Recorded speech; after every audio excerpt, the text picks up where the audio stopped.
Definitely cancer ಅಂತ ಹೇಳಿ ಮಾತಾಡ್ತಿದ್ರು. ಯಾಕಂದರೆ ನನ್ನ ಅಪ್ಪ ವೀಳ್ಯದೆಲೆ ತಿಂತಾರೆ. ವೀಳ್ಯದೆಲೆ ತಿಂದು ಕಜ್ಜು ಥ್ಯಾಂಕ್ಸ್.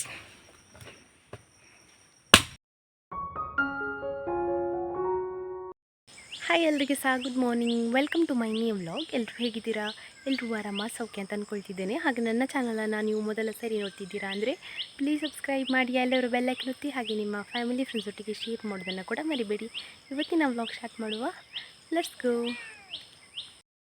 ಇವತ್ತು ವರ್ಷದ ಕೊನೆ ಡಿಸೆಂಬರ್ 31. ಹೇಗೆ ಜನವರಿಯಿಂದ ಡಿಸೆಂಬರ್ ಬಂತು ಅಂತಲೇ ಗೊತ್ತಾಗಲಿಲ್ಲ, ಹೇಗೆ ಒಂದು ವರ್ಷ ಹೋಯಿತು ಅಂತೇಳಿ. ವರ್ಷ ಅಂದ್ಕೊಳ್ದು ಇದೊಂದು ಮಾಡಬೇಕು, ಇದೊಂದು ಕಂಪ್ಲೀಟ್ ಆಗಬೇಕು ಅಂತ. ಕೆಲವೆಲ್ಲ ಕಂಪ್ಲೀಟೇ ಆಗೋದಿಲ್ಲ, ಇನ್ನು ಅದನ್ನು ಮುಂದಿನ ವರ್ಷಕ್ಕೆ ಪೋಸ್ಟ್ಪೋನ್ ಮಾಡ್ತಾ. ಯಾರಿಗೆಲ್ಲಾದರೂ ನನ್ನ ಕಡೆಯಿಂದ ನೋವಾಗಿದ್ದರೆ ಕ್ಷಮಿಸಿ ಬಿಡಿ. ಇದೇ ಥರ ನನಗೆ ಮುಂದೆ ಸಹ ಪ್ರೀತಿ ಕೊಡ್ತಾ ಇರಿ. ನನಗೆ ಗೊತ್ತುಂಟು ನೀವೆಷ್ಟು ಇದು ಕೂಡ ನನ್ನನ್ನು ಲವ್ ಮಾಡ್ತಾ ಇರ್ತೀರಾ, ಬ್ಲೆಸ್ ಮಾಡ್ತಾ ಇರ್ತೀರಾ. ನಿಮ್ಮ ಆಶೀರ್ವಾದ ಯಾವತ್ತಿನ ಮೇಲೆ ಇರ್ತದೆ ಅಂತ ಅಂದ್ಕೊಳ್ತಾ ಇವತ್ತಿನ ಕೊನೆಯ ವ್ಲಾಗನ್ನು ಸ್ಟಾರ್ಟ್ ಮಾಡುವ. ವರ್ಷದ ಕೊನೆಯ ವ್ಲಾಗ್ ಅಂತ ಹೇಳ್ಬೋದು ಇದನ್ನು. ಹಾಗೆ ಮತ್ತೆ ಬರುವಂಥದ್ದು ಹೊಸ ವರ್ಷ. ನಾನಿದನ್ನು ಒಂದಕ್ಕೆ ಹಾಕ್ತಿದ್ದೇನೆ ಅಂದರೆ 31ಕ್ಕೆ ವ್ಲಾಗ್ ಮಾಡೋದು, ಯಾವಾಗಲೂ ಕೂಡ ಒಂದಕ್ಕೆ ಹಾಕುವಂಥದ್ದು, ನಿಮಗೆ ಗೊತ್ತಿರ್ಬೋದು. ಹಾಗೆ ನೀವು ಕೂಡ ಅಷ್ಟೇ, ಯಾರಿಗಾದರೂ ಈ ಒಂದು ವರ್ಷದಲ್ಲಿ ನೋವು ಮಾಡಿದ್ದೀರಾ ಅಂದರೆ ಅವರಿಗೊಂದು ಸಾರಿ ಅಂತ ಹೇಳಿ ಮೆಸೇಜ್ ಕಳಿಸಿಬಿಡಿ. ಇಲ್ಲ ಅಂತ ಹೇಳಿದರೆ ದೇವ್ರ ಹತ್ರ ಹೇಳಿಬಿಡಿ, ಈ ವರ್ಷ ಇಷ್ಟೆಷ್ಟು ಜನರಿಗೆ ನನ್ನಿಂದ ನೋವಾಗಿದೆ, ಅದನ್ನೆಲ್ಲ ಕ್ಷಮಿಸಿಬಿಡು ಅಂತ ಕೇಳಿಬಿಡಿ ಅಷ್ಟೇ.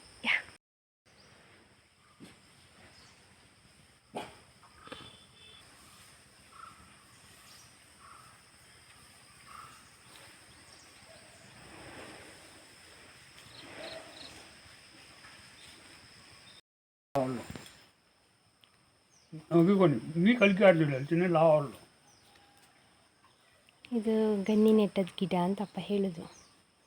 ಹಾಗೆ ಚಂದ ಬಂದಿದೆ ಅಂತ ಬಂದವ್ರ ಹತ್ರ ಎಲ್ಲ ಅದೇ ಹೇಳೋದು. ನಾನು ಗುಂಡಿ ಸಿಗ್ದು ಕೊಟ್ಟದ್ದು, ನನ್ನ ಅಳಿಯ ನೆಟ್ಟದ್ದು, ಹಾಗೆ ಚೆಂದಾಗಿದೆ ಗಿಡ ಅಂತ.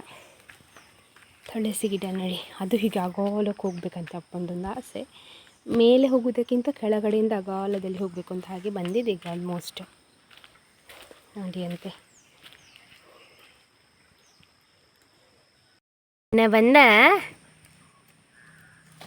ಅಣ್ಣ ಬಂದರೆ ಆಯ್ತು, ಖುಷಿ ಅವನಿಗೆ. ಶಂಭು ಕಜ್ಜು, ಕಜ್ಜು ಕಜ್ಜು.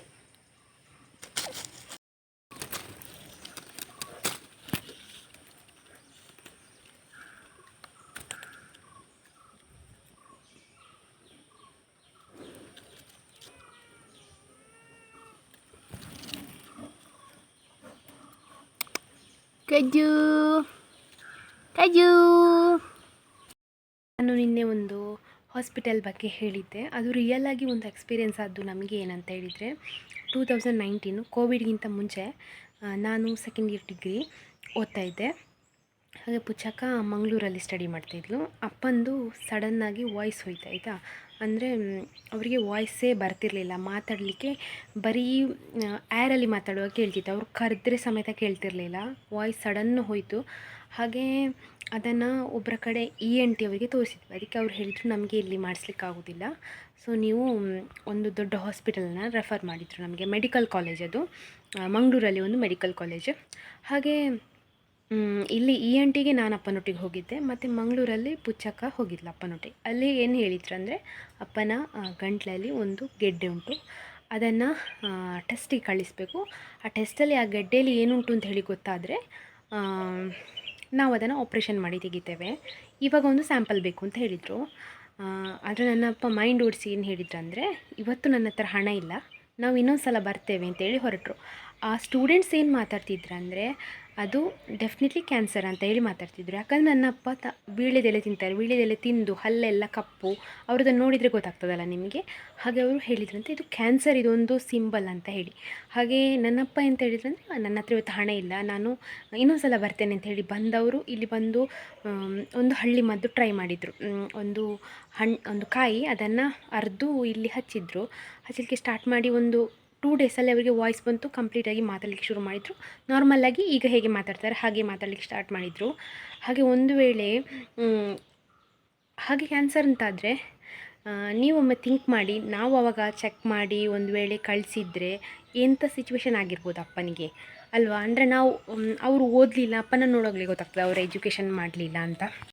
ಆ ಒಂದು ಇನ್ಸಿಡೆಂಟ್ ಆದಮೇಲಿಂದ ನನ್ನ ಅಪ್ಪ ದೊಡ್ಡ ಆಸ್ಪತ್ರೆಗೆ ಹೋಗೋದಂತಲೇ ಇಲ್ಲ. ಈಗ ನೀವೆಲ್ಲ ಹೇಳ್ತೀರಿ ಅಪ್ಪನನ್ನು ಆಸ್ಪತ್ರೆಗೆ ಕರ್ಕೊಂಡೋಗಿ ಅವ್ರಿಗೆ ಹುಷಾರಿಲ್ಲದಾಗೆಲ್ಲ ಹೇಳ್ತೀರಲ್ಲ, ಅವರು ದೊಡ್ಡ ಆಸ್ಪತ್ರೆಗೆ ಹೋಗೋದಂತಲೇ ಇಲ್ಲ. ಅವ್ರು ಬೇಕಿದ್ದರೆ ಈ ಜೋಯಿಷರ ಹತ್ರ ಹೋಗ್ತಾರೆ, ಅದು ನೂಲು ಕಟ್ಟಿಸಲಿಕ್ಕೆ ಅಥವಾ ಎಣ್ಣೆ ತಗೊಂಡು ಬಂದು ಹಚ್ಚಲಿಕ್ಕೆ ಅಥವಾ ಬೊಟ್ಟು ಹಾಕಿದರೆ ಕಡಿಮೆ ಆಗ್ತದೆ ಅಂಥದ್ದಂತೆಲ್ಲ ಅವ್ರದ್ದೊಂದೊಂದು ಯೋಚನೆ ಇರ್ತಲ್ಲ, ಅದನ್ನೊಂದು ಮಾಡ್ತಾರೆ. ಬಿಟ್ಟರೆ ದೊಡ್ಡ ಆಸ್ಪತ್ರೆಗೆ ಹೋಗೋದೇ ಇಲ್ಲ, ನನಗೆ ಎಂತಾದರೂ ತೊಂದರೆ ಇಲ್ಲ, ನಾನೊಂದು ದೊಡ್ಡ ಆಸ್ಪತ್ರೆಗೆ ಹೋಗೋದಿಲ್ಲ ಅಂತ ಹೇಳ್ತಾರೆ. ಅಂದರೆ ಅದೊಂದು ಟ್ರಸ್ಟ್ ಇಶ್ಯೂಸ್ದಾದಮೇಲೆ, ನಂಬಿಕೆ ಹೋದ್ಮೇಲೆ, ಆ ಥರ ಆದಮೇಲೆ ಅಪ್ಪ ಅಂತೂ ಡೆಫಿನೆಟ್ಲಿ ಹೋಗೋದಿಲ್ಲ. ನನಗೆ ಒಮ್ಮೊಮ್ಮೆ ಆ ವಿಷಯದಿಂದ ಹೆದರಿಕೆ ಸ್ಟಾರ್ಟ್ ಆದ್ದು, ಇವಾಗಲೂ ಕೂಡ ಅದೊಂದು ಹೆದರಿಕೆನೇ.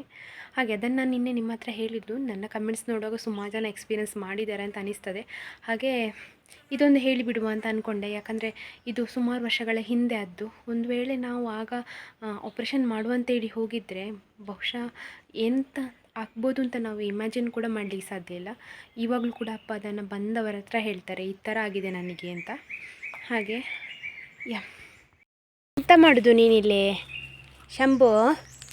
ಈಗ ಇವೊಂದು ಹೀಗೆ ಕಾಡಿ ಬಂದು ಕೂತ್ಕೊಳ್ಳಿಕ್ಕೆ ಸ್ಟಾರ್ಟ್ ಮಾಡಿದ್ದಾನೆ. ಶಂಭುದು ಗಡ್ಡ ನೋಡಿ ಚಂದ ಅಲ್ಲ. ಶಂಭು ತಮ್ಮ ಇಲ್ಲಿಯಾ?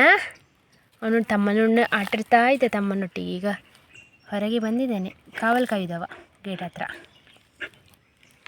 ಗೊತ್ತುಂಟ, ಇದು ನಮ್ಮ ಮನೆಗೆ ಬರುವ ದಾರಿ ಆಯಿತಾ, ಡೆಡ್ ಎಂಡಲ್ಲಿ ಕಜ್ಜು ಮತ್ತು ಅವನ ಅಮ್ಮ ಇದ್ದಾರೆ ಅಂತ. ಯಾರಾದರೂ ಎತ್ತುಕೊಂಡು ಹೋದರೆ ನನ್ನ ಕಜ್ಜು ಹಣ್ಣು, ಚೂರು ಭಯ ಇಲ್ಲ ಇವನಿಗೆ.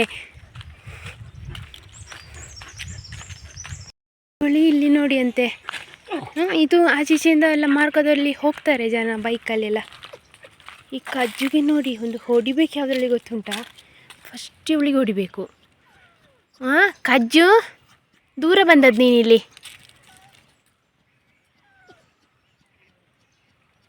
ಕಜ್ಜು ಮನೆಗೆ ಹೋಗಣ್ಣ.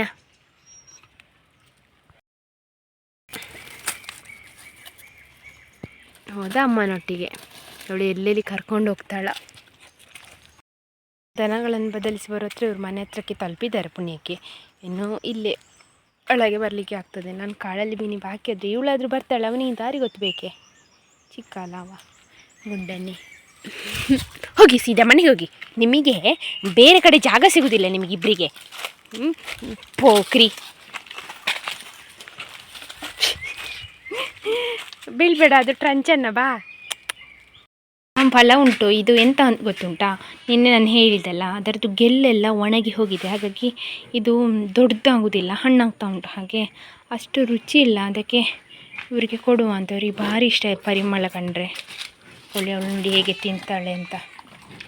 ಇದೆರಡು ಅಮ್ಮನಿಗೆ ಕೊಡುವ, ಅವಳು ದೊಡ್ಡ ಅಲ್ಲ ಜೀವದಲ್ಲಿ.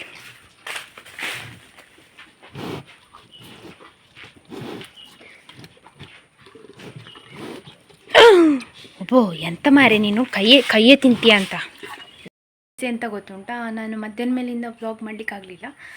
ಹುಲ್ಲು ಮಾಡಲಿಕ್ಕೆ ಹೋಗ್ತೇನೆ ತೋಟಕ್ಕೆ. ಅಲ್ಲಿ 1.5 ಗಂಟೆ ಬೇಕಾಗ್ತದೆ ನನಗೆ ಒಂದು ಕಟ್ಟ ಹುಲ್ಲು ಮಾಡಲಿಕ್ಕೆ.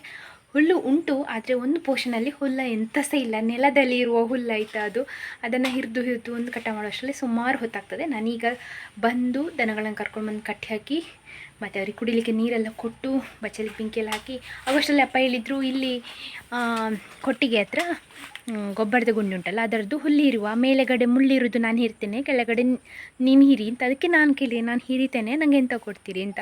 ಒಂದು ಬೊಂಡ ಕೊಡಿಸುವ ಅಂತ ಹೇಳಿದರು. ಹಾಗೆ ಈಗ ಹೋಗ್ತಿದ್ದೇನೆ. ಬೊಂಡ ನಾನೇ ಕೊಯ್ದು ಕುಡಿಬೋದು, ಅಪ್ಪ ಕೊಯ್ದು ಕೊಡೋದೇನೋ ಒಂದು ಖುಷಿ ಆಯಿತಾ. ಮುಂಚೆ ಎಲ್ಲ ನಮಗೆ ಒಂದು ಬೊಂಡ ಕೊಯ್ಬೇಕಂದ್ರೆ ವರ್ಷಕ್ಕೆ ಕಾಯಬೇಕಿತ್ತು, 1 ವರ್ಷಕ್ಕೆ ಕಾಯಬೇಕಿತ್ತು. ಯಾಕಂದರೆ ವರ್ಷಕ್ಕೊಮ್ಮೆ ತೆಂಗಿನಕಾಯಿ ತೆಗಿಸ್ಬೇಕಾದ್ರೆ ಅವ್ರು ತೆಂಗಿನಕಾಯಿ ತೆಗಿಯೋದಕ್ಕೆ ಬರ್ತಾರಲ್ಲ, ಅವರು ಕೊಯ್ದು ಕೊಡ್ತಿದ್ರು. ಹಾಗೆ ಈಗ ನಮ್ಮ ಮನೆ ಹತ್ತಿರವೇ ಉಂಟಲ್ಲ, ಅದನ್ನು ಬೇಕಾದಾಗ ಬಂದು ಕೊಯ್ಬೋದು. ಬಟ್ ಅಪ್ಪ ನಾನು ಕೊಡ್ತೇನೆ ಅಂತ ಹೇಳೋದೊಂದು ಖುಷಿ ಅಲ್ಲ. ಹಾಗೆ ಕೋಳಿ ಅಪ್ಪ ಇಲ್ಲಿ ಹಿರಿತಿದ್ದಾರೆ, ಅಲ್ಲಿ ಬರೀ ಮುಳ್ಳುಂಟು. ನನಗೆ ಇದರ ಒಳಗಡೆ ಹಿರಿಲಿಕ್ಕೆ ಹೇಳಿದರು. ಹಾಗೆ ದೊಡ್ಡ ಒಂದು ಕತ್ತಿ ಹಿಡ್ಕೊಂಡು ಬಂದಿದ್ದೇನೆ. ಎಷ್ಟಾಗ್ತದೆ ನೋಡಬೇಕು. ಸಂಜೆ 5:30 ಆಯಿತು. ಈಗ ಹುಲ್ಲು ಇರಲಿಕ್ಕೆ ಹೇಳಿದ್ದಾರೆ. ಕತ್ತಲೆ ಆಗಿದೆ ಮಾತ್ರ ಇವತ್ತು. ಯಾಕೆ ಇಷ್ಟು ಕತ್ತಲಾಗಿಂದ ಗೊತ್ತಿಲ್ಲ, ಮೋಡದಿಂದನಾ ಅಂತ ಕಾಣಿಸ್ತದೆ. ಇವತ್ತು ಬೇಗ 3:30 ಆಗುವಾಗಲೇ ಕತ್ತಲಾಗಿದೆ ಮೋಡದಿಂದ.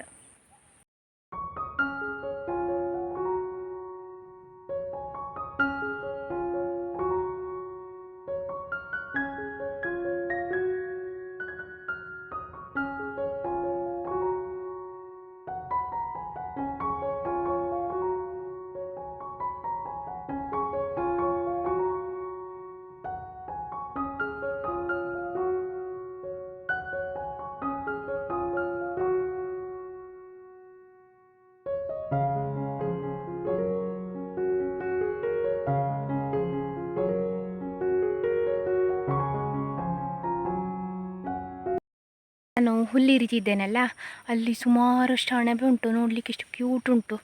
ಅದು ತಿನ್ನುವಂಥದ್ದಲ್ಲ, ಆದರೆ ನೋಡ್ಲಿಕ್ಕೆ ಒಂದು ಚೆಂದ ಕಾಣ್ತದೆ. ನನಗೆ ನೋಡುವಾಗ ಅನಿಸ್ತಾ ಇತ್ತು, ಎಷ್ಟು ಚೆಂದ ಉಂಟಲ್ಲ ಅಣಬೆ ನೋಡಲಿಕ್ಕೆ ಅಂತ. ಅದಕ್ಕೆ ನಾನು ವ್ಲಾಗ್ ಮಾಡುವ ಅಂತ ಅಂದ್ಕೊಂಡೆ. ಕೋಳಿ ಕ್ಯೂಟ್ ಉಂಟು. ಗೊಬ್ಬರದ ಗುಂಡಿಯಲ್ಲಿ ಸೈಡ್ ಮೂಲೆಯಲ್ಲಿ ಎಲ್ಲ ಕಡೆ ಸಹ ಉಂಟು ಅದು ಅಣಬೆ. ಅಷ್ಟು ಚೆಂದ ಉಂಟು ಕ್ಯೂಟಲ್ಲಿ. ಇದು ಒಂದು ಪೋರ್ಷನಲ್ಲಿ, ನೆಕ್ಸ್ಟಲ್ಲಿ ತೋರಿಸ್ತೇನೆ. ಈ ಕೋಳಿ ಅಂತೆ ಇಲ್ಲೆಲ್ಲ ಪೂರ್ತಿ ಅದೇ ಉಂಟು. ಈ ಕೋಳಿ ಅಲ್ಲಿ ನೋಡಿ ಎಷ್ಟು ಉಂಟು ಅಂತ. ಇದು ಪೂರ್ತಿ ಅದೇ. ನಾನು ಹುಲ್ಲಿರೋ ಸ್ವಲ್ಪ ಪೆಟ್ಟಾಯಿತು. ಇದು ತಿನ್ನುವಂಥದ್ದಲ್ಲ, ವಿಷ ಅಣಬೆ ಅಂತ ಅನ್ನಿಸ್ತದೆ. ಹಾಗೆ ಸುಮಾರು ಉಂಟು. ಅದು ಸಹ ಸೀಸನ್ ಅಲ್ಲದ ಸೀಸನಲ್ಲಿ ಎಷ್ಟು ಉಂಟು ನೋಡಿ. ಇದು ಆ್ಯಕ್ಚುಲಿ ಮಳೆಗಾಲದಲ್ಲಿ ಅಣಬೆ ಆಗೋದಲ್ಲ, ಈಗ ಬೇಸಿಗೆಗಾಲ ಬಂತು. ಇದು ಚಳಿಗಾಲದ ಅಣಬೆ ಕಾಣ್ತದೆ ನೋಡಿ. ಅಂತೆ ರಾಶಿ ಉಂಟು ಅಣಬೆ.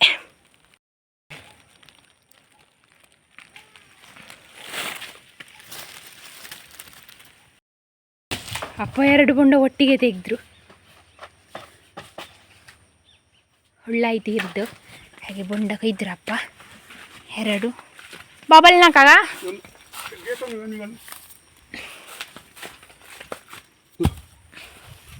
ಕೂರ ಮತ್ತು ಟಿಂಕಿ ಇಬ್ಬರು ಬಂದರು. ನನಗೆ ಇದರದ್ದು ನೀರೊಂದು ಕುಡಿಯೋಕೆ ಖುಷಿ ಆಗ್ತದೆ. ಮತ್ತು ಅದರಲ್ಲಿ ಬರೀ ತೆಂಗಿನಕಾಯಿ ಇರೋದು. ಟಿಂಕಿಯು ಕತ್ಲಾಯಿತು ಗೈಸ್, ಕತ್ಲಾಯಿತು.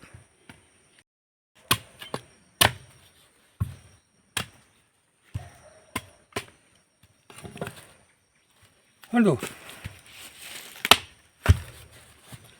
ನಾರಲ್ಲೆಲ್ಲಾಗ ಎಂತ ಗೊತ್ತಿಲ್ಲ. ಬೊಂಡೆ ಎಲ್ಲ ಬೇಗ ತೆಂಗಿನಕಾಯಿ ಆಗ್ತದೆ ಅಂತ. ಬಣ್ಣಂಕಾಯಿ ಮಳೆಗ. ಥ್ಯಾಂಕ್ಸ್.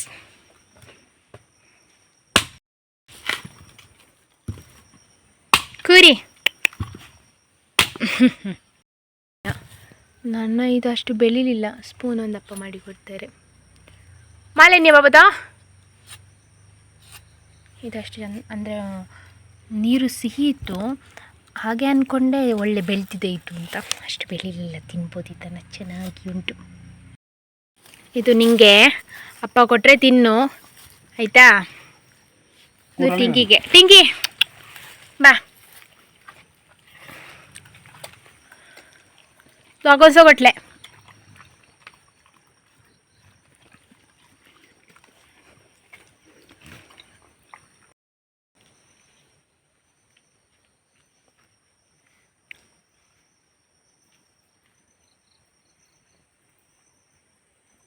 ಇವತ್ತಿನ ವ್ಲಾಗನ್ನು ಇಲ್ಲಿಗೆ ಎಂಡ್ ಮಾಡುವ. ನಿಮಗೆ ಇಷ್ಟ ಆಗಿದ್ದರೆ ಲೈಕ್ ಮಾಡಿ, ಶೇರ್ ಮಾಡಿ, ಕಮೆಂಟ್ ಮಾಡಿ. ಚಾನಲ್ಗೆ ಹೊಸೊಬ್ಬರಾಗಿದ್ದರೆ ಸಬ್ಸ್ಕ್ರೈಬ್ ಮಾಡಿ, ಅಲ್ಲೇ ಇರೋ ಬೆಲ್ಲೈಕನ್ ಒತ್ತಿ. ಹಾಗೆ ಇನ್ಸ್ಟಾಗ್ರಾಮಲ್ಲಿ ಫಾಲೋ ಮಾಡಲಿಲ್ಲ ಅಂದರೆ ಇರ್ತಾರೆ, ಅನುಷಾ ಕೃಷ್ಣನಾಯಕ ಅಂತ ಉಂಟು, ಅದನ್ನು ಕೂಡ ಫಾಲೋ ಮಾಡಿ. ಹಾಗೆ ಫೇಸ್ಬುಕ್ ಪೇಜ್ ಕೂಡ ಉಂಟು ಅದೇ ಹೆಸರಲ್ಲಿ, ಅದನ್ನು ಕೂಡ ಫಾಲೋ ಮಾಡಿ. ಹಾಗೆ ಎಲ್ಲರಿಗೂ ಕೂಡ ಹೊಸ ಕ್ಯಾಲೆಂಡರ್ ವರ್ಷದ ಶುಭಾಶಯಗಳನ್ನು ಹೇಳ್ತಾ ಸಿಗುವ ಮುಂದಿನ ವರ್ಷದ ಹೊಸ ವ್ಲಾಗಲ್ಲಿ. ಅಲ್ಲಿ ತನಕ ಎಲ್ಲರಿಗೂ ಕೂಡ ಬಾಯ್ ಬಾಯ್.